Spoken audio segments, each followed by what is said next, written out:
Hi everyone, I hope you all are doing well. Thanks to all the members who have joined this channel and have the channel's membership.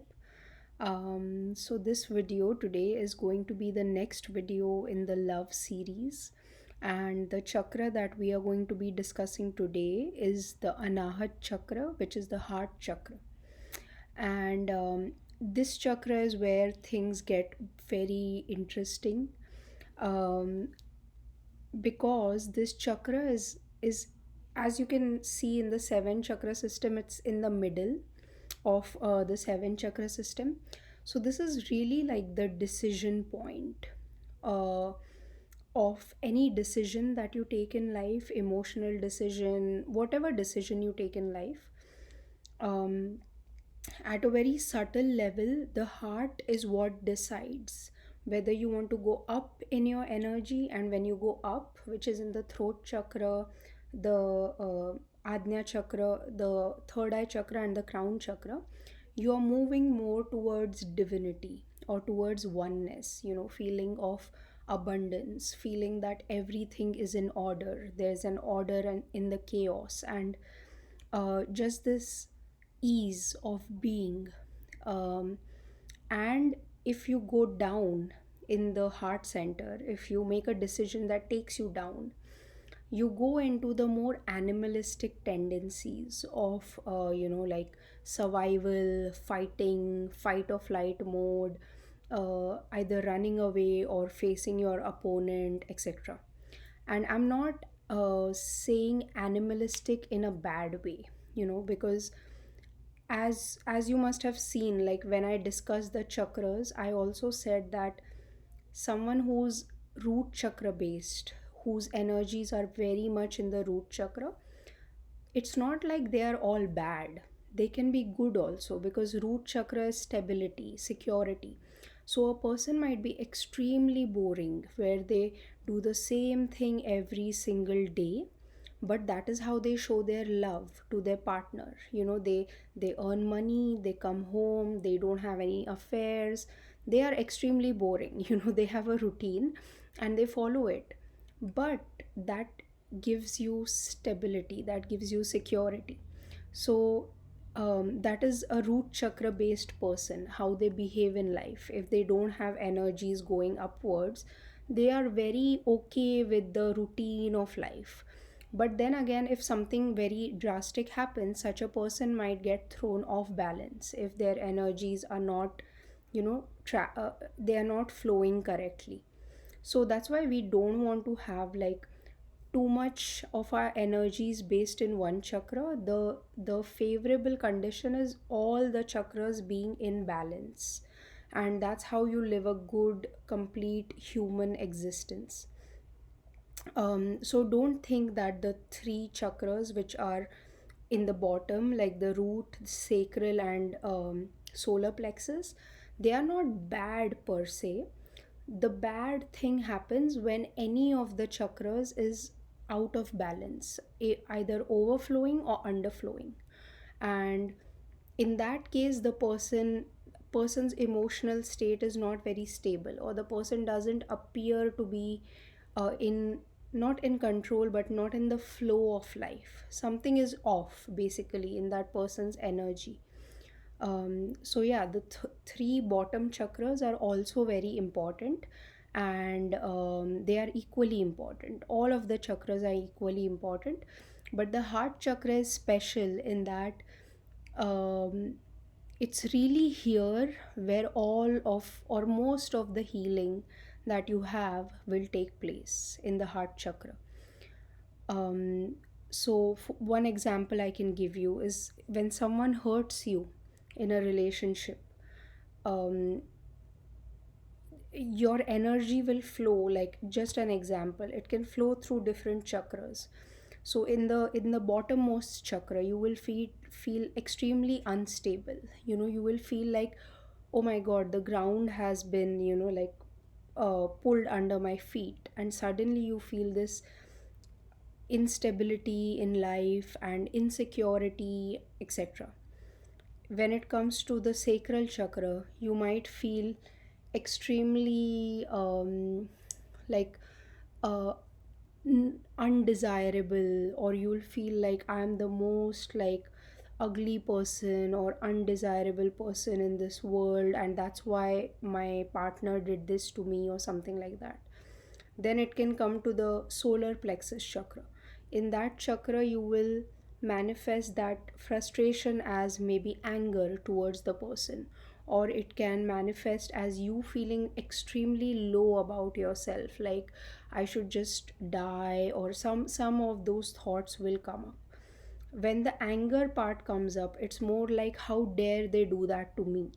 So that's the ego. The ego feels bad that how dare they hurt me when I have done so much for them. So that's all in the solar plexus.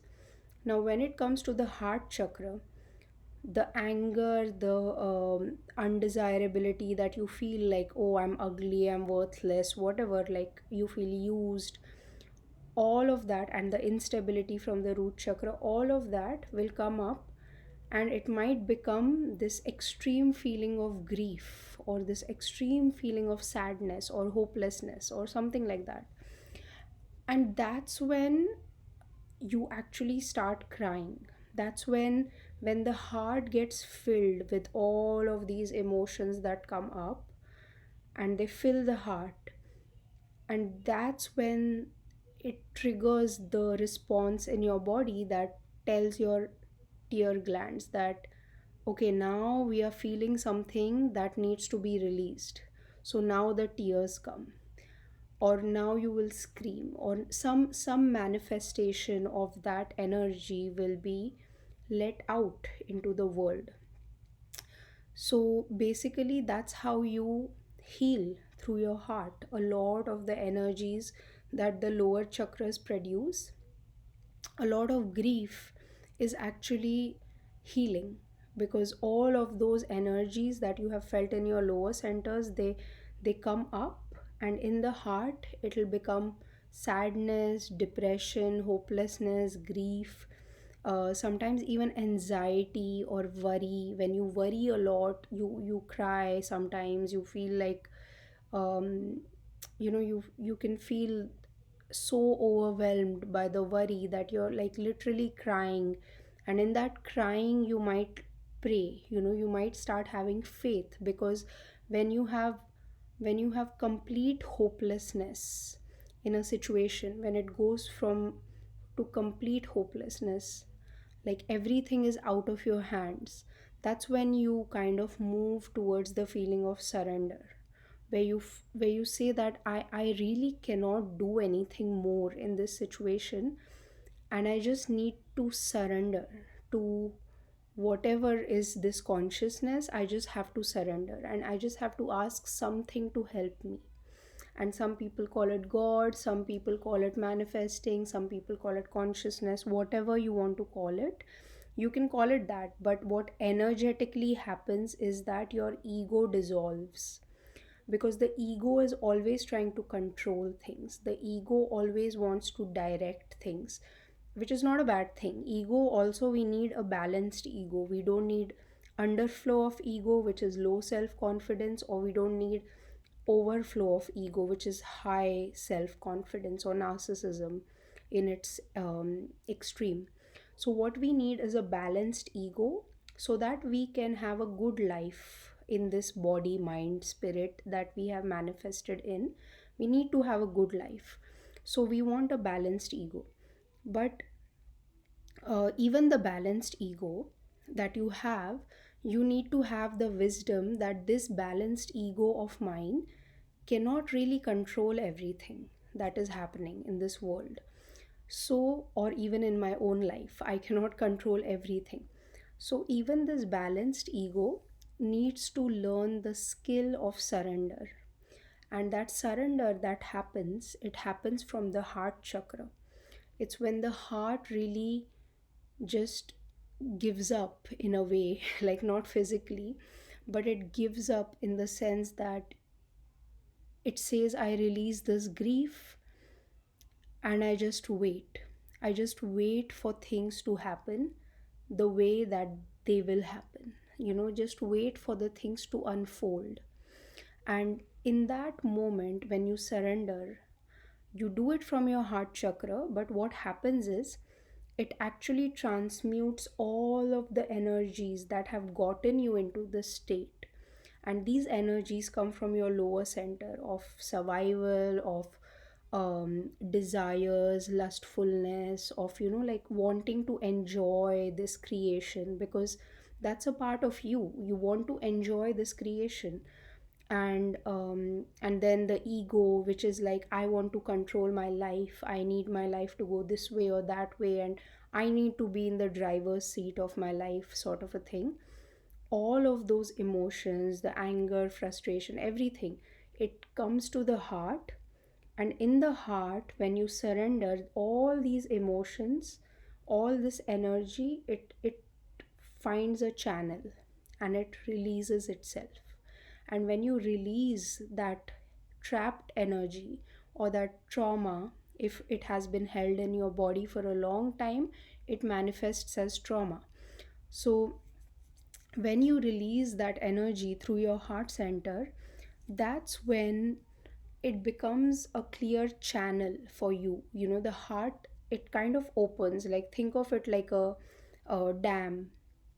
And when the dam opens, the energy can actually start flowing now. It flows through your throat chakra, it flows through your Ajna chakra, and it flows to your crown chakra. And these three chakras, what they do is basically they connect you to the divinity, to your divine nature, to understanding that, yes, I am this ego mind body, but I am a part of something much bigger than me. I'm a part of something whole. I am whole and I'm a part of a bigger whole. It gives you this sense of oneness with all of creation. And that happens through these higher chakras. But heart is the gate, it's the gateway to reaching these chakras. So when that energy comes through the heart, and you find it in your heart to surrender, and it's only a very big, bulky, well built, strong heart that can surrender. And the connotation given to surrender in world is kind of negative. It's like, oh, you don't have enough like enough courage, so you surrender. It's not like that. This surrender is the surrender to the divine. It's surrender to consciousness. It's the wisdom that not everything is under my control, and it's understanding that to a great degree. That's when this happens, the surrender happens, and it's something that will actually just happen. You can't make it happen. It's that really, that wisdom point in your life where you understand the way the world works. The way your ego works, the way the world works, the way everyone else's ego in the situation is working. When you understand it all, when you see it all, the heart will surrender. And then the heart, even in the surrendered state, is very stable, it's very safe, it's very secure, and it actually balances all of your lower chakras. So in the state of surrender, you're not in fight, you're not in flight, you are just in flow. You don't have to fight anything, you don't have to run from anything, because you are a part of everything and everything is a part of you. So this is really the beginning of the spiritual awakening that a person can have. So a person who loves, or who is based in their heart chakra, how they love is, if they are underflowing, they will have a little bit of like hopelessness or anxiety, or maybe a little bit like stubbornness, possessiveness, etc. But even if all of these energies are there, you might have a partner who's a little bit irritating, but still they won't go into the really low energies of using you or abusing you or of dominating you. The heart doesn't do that. The heart doesn't dominate. The heart will feel really bad. Maybe it can play a victim sometimes of being extremely hopeless, that oh, I'm just nothing, it's just a hopeless situation, something like that. And if it is extremely on the other side, if you have a partner who's totally heart based, like no, they don't use much logic at all, it's all heart based. So then this kind of a partner could be extremely worried about you all the time. So they'll be more on the clingy side, where they're always worried about you, always anxious about you. Always they will let you do anything with them. They won't mind anything, they won't put up boundaries. They might be extremely emotional. Anything you say to them will really hurt their heart, that I do so much for you but you do nothing for me, etc. So they can be very hard based. So it can go extreme, like in on your birthday they will give you like the best birthday ever. They'll plan a big surprise for you and get all your favorite things, etc. But when it's their birthday and you don't reciprocate in a similar way, they might feel extremely undervalued, or they might feel extremely hopeless, or they might feel like depression, that why did my partner not do it, etc. So that's how people in the heart chakra are. But if you notice, it's all still love based. It's not like using you or abusing you, or um, maybe there is a little bit of guilting here, there could be, but it's not shame based. It's more like, I'm feeling really bad, I don't want to talk to you right now. It's that kind of a thing where the person is actually feeling bad. It's not for shaming the other person. But yeah, of course, underflow and overflow of the heart chakra love is also not favorable, because then you have what you call like an extremely emotional partner. And it's not a bad thing, guys, but it's just something they have to probably work on. And if you are sensitive, especially, it's very easy to fall into this category. But it's nothing bad, it's just like you have to heal your heart a little bit more, and balance all your energies a little bit more, and then you can be in the balanced state of the heart chakra. And in the balanced state of the heart chakra, a person is extremely caring, extremely practical. They have the necessary amount of vanity, so they want to look good, they want you to look good, be healthy, eat well, but not too much. They are extremely discriminatory, so they understand things to a deep level. They understand things from the heart. So heart is also related to intuition, so they are extremely intuitive. They just know this is not a good situation for you. So as your partner, they'll warn you that don't do this. I don't get a good feeling from this, something like that. Um, and yeah, so basically they are also diplomatic, so they won't hurt you, they won't say things. When the heart chakra is in flow, what happens is, even if you have to say something harsh to someone, it does not, you might be saying a harsh thing, like you might be saying a harsh truth to someone, but the person who's receiving it won't feel bad. They will just get it, they will just understand that this person is saying a really bad or mean thing, but they don't mean to hurt me, they're actually just showing me the truth. So that's what happens when the heart chakra is in balance. And that's how the love manifests from the heart.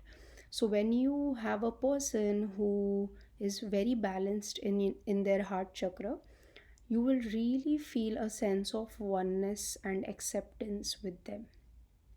Like you will feel that this person is accepting me for who I am, and at the same time they are mirroring me to show me who I am. So if you talk to them one day in a bad way, they will respond in a bad way. They won't just take it. They won't just say, they won't just like praise you for treating them bad. They will actually respond in the correct way, which is telling you that, hey, you're not treating me right. So, when you are with such a person, you will really grow because they won't sugarcoat things, and at the same time, they won't stab you in the back. They will be a good mirror for you to take you further in your spiritual progress, in your life progress, in your practical progress, in every way. This person will actually merge energies with you, and they will just act as your mirror. And so you, if both of you are in this relationship and you are aware of these things, you are aware of energies, if ever you are in a fight together, you will realize that I am triggering this person and this person is triggering me back.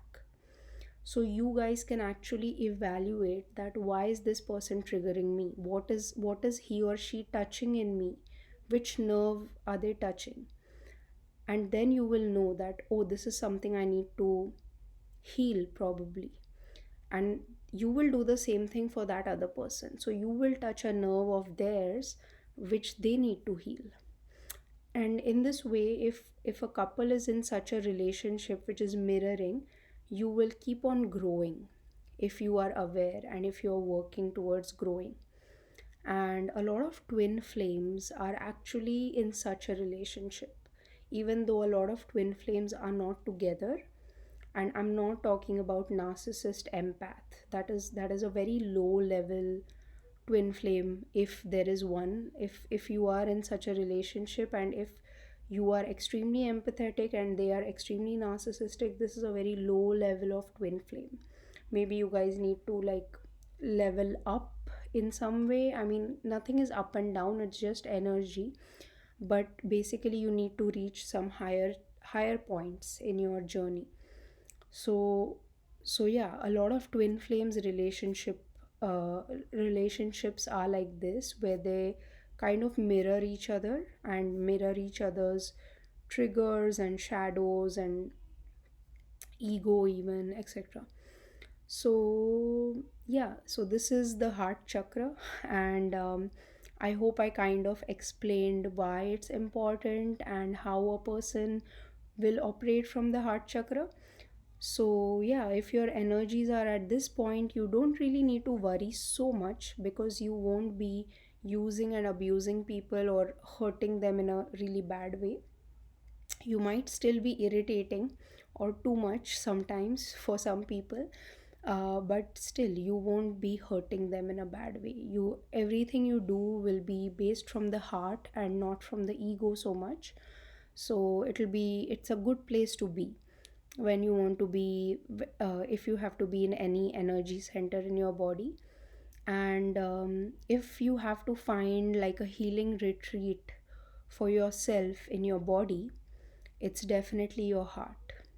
So you can just focus on your heart, or when you're feeling things, really feel them in your heart, and just observe what is happening in your body. Is your heart feeling heavy? Does your heart fill up with emotions, and does that trigger your tears coming out?